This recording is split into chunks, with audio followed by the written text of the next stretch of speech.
Okay, let's get going on our example 3. Again, we're going to find the equation of the tangent line to f of x equal to 1 over x at the ordered pair 1, comma 1. And again, we're using the limit definition. So we're going to start by finding that general slope. F prime of x by definition is the limit as x approaches 0 of f of x plus h minus f of x divided by h. Coming out here to the side, I'm going to look at what they gave me. They gave me that f of x was equal to 1 over x, and using function notation, it simply says for f of x plus h, I'm going to come in here and everywhere there's an x, I'm going to make it an x plus h.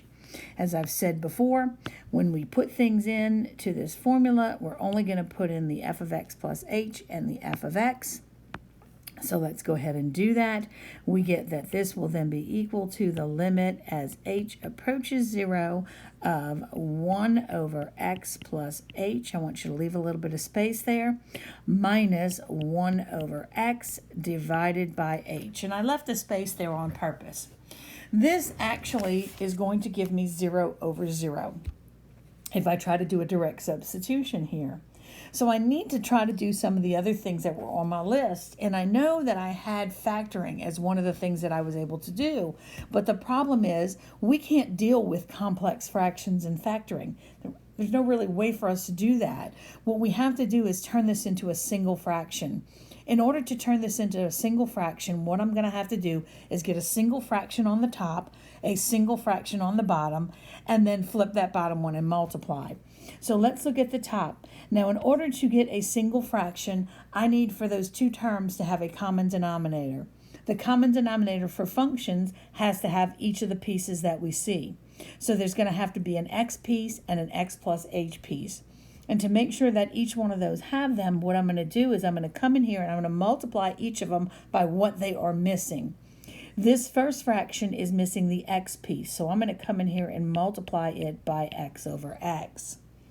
This second one is missing the x plus h piece, so I'm going to multiply this by x plus h over x plus h. Now, when I do that, I want you to look at the top of this and see what has happened here. What I have done is, first off, in essence, I've only multiplied by 1 in both of these cases. X divided by x is 1, and x plus h divided by x plus h is 1. But in doing this, by multiplying by what they're missing, notice that now they have that common denominator that I needed. And the common denominator, and this is just for the top now, is going to be x parentheses x plus h. And I just need to do what the top is saying. 1 times x here gives me x. And then I'm going to take a negative 1 and multiply it by each of these. So that's going to give me a negative x and a negative h. And all that's over h, which, by the way, can be written as h over 1. Now, let me finish cleaning up this top fraction here for a minute before I do the flipping. This is going to give me the limit as h approaches 0. X minus x goes away, so I get a negative h over x parentheses x plus h divided by h over 1. Now I'm going to take that bottom one, flip it, and multiply. So this will become the limit as h approaches 0 of a negative h divided by x parentheses x plus h. And when I flip that bottom one, I get 1 over h. Those things cancel. And I believe I can now do a direct substitution. This is going to give me a negative 1, putting in that 0 for h. Divided by x parentheses x plus 0, and I apologize for going sideways here. That's going to give me a negative 1 over x squared. So what have we done here? Again, remember our goal was to write the equation of a tangent line. So we started with f of x was equal to 1 over x.